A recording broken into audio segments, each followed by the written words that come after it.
আসসালামু আলাইকুম ভিউয়ার্স, আজকে আমি আপনাদের জন্য আবারও একটি নতুন রেসিপি নিয়ে চলে এসেছি। আমি নতুন রেসিপির জন্য আজকে নিয়েছি গরুর মাংস দিয়ে আমি আজকে আপনাদেরকে কাবাব তৈরি করে দেখাবো। এখানে আমি আধা কেজি পরিমাণ মাংস নিয়েছি। আধা কেজি মাংসের মধ্যে হাড় চর্বি ছাড়া মাংস নিয়েছি। এই মাংসটা এখন ব্লেন্ডারে বা পাটায় পিষে যেভাবে হোক আপনারা কিমা করে নেবেন। আমি কিমা করে নিচ্ছি, নিয়ে আপনাদের কাছে আবার ফিরে আসি। এই যে আমার মাংসগুলো কিমা করা হয়ে গেছে। এখন এই কাবাবগুলো তৈরি করতে কি কি মশলা লাগছে তা দেখি। কাবাব তৈরি করার জন্য আমি নিয়েছি আধা চামচ মৌরি, গোলমরিচ, কাবাব চিনি, 2টা এলাচি, লং, 4-5টা লং, কয়েক টুকরা দারচিনি, 2 টুকরো তেজপাতা। এগুলোকে এখন সুন্দর করে ব্লেন্ডারে ব্লেন্ড করে গুঁড়ো করে নিতে। মশলাগুলো ব্লেন্ডার করার পর এখন লাগছে 1 টেবিল চামচ হলুদের গুঁড়া, 2 টেবিল চামচ মরিচের গুঁড়া, আধা 4 চামচ জিরার গুঁড়া, আধা 4 চামচ ধনিয়ার গুঁড়া, 3 টেবিল 4 চামচ আদা রসুন বাটা, কাঁচামরিচ, কিছু কাঁচামরিচ কুচি, 3 টেবিল 4 চামচ কর্নফ্লাওয়ার, পরিমাণ মতো লবণ আর একটি ডিম।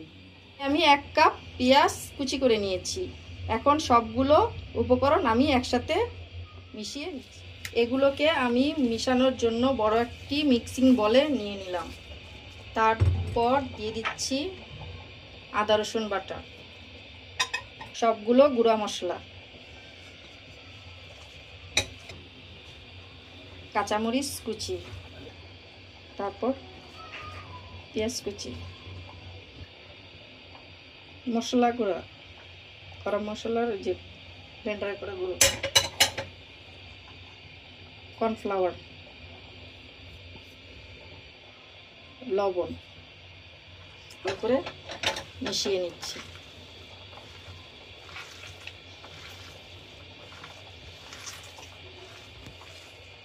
তারপর ভালো করে মিক্সার করে দিয়ে দিচ্ছি ডিম। ডিমটি দিয়ে ভালো করে মিশিয়ে নিচ্ছি। সবগুলো উপকরণ সুন্দরভাবে আমি মিশিয়ে নিয়েছি। এখন কাবাবগুলোকে কাবাবের শেপে গোল গোল করে শেপ করে নিতে হবে। এভাবে চেপে চেপে সুন্দর করে রাউন্ড শেপ করে নেব। তারপরে সবগুলো কাবাব আমি এখানে তৈরি করে নিয়েছি। এখন আমি আমি চুলায় প্যান বসিয়ে নিয়েছি। এখন পরিমাণ মতো তেল দিয়ে দিচ্ছি।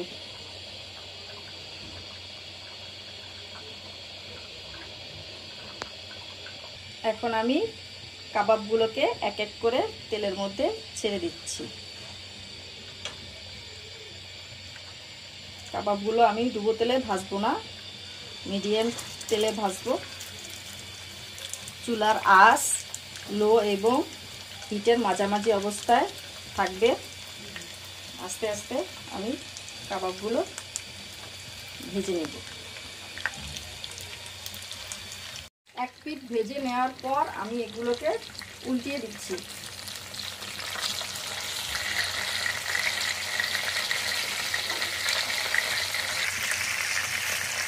এক পাশ উল্টিয়ে নেওয়ার পর অন্য পাশটি আবার এরকম লাল করে ভেজে নেব। ভেজে নেওয়ার পরে পরিবেশন করে আপনাদের কাছে আবার তৈরি হয়ে গেল আমাদের মজাদার কাবাব রেসিপি। এই কাবাব রেসিপিটা আপনারা ঘরে বানিয়ে খাবেন। এটা সাদা পোলাও এবং পরোটার সাথে ভালো লাগবে। যদি ভালো লাগে তাহলে আমার চ্যানেলটি লাইক, কমেন্ট এবং শেয়ার করতে ভুলবেন না। ধন্যবাদ।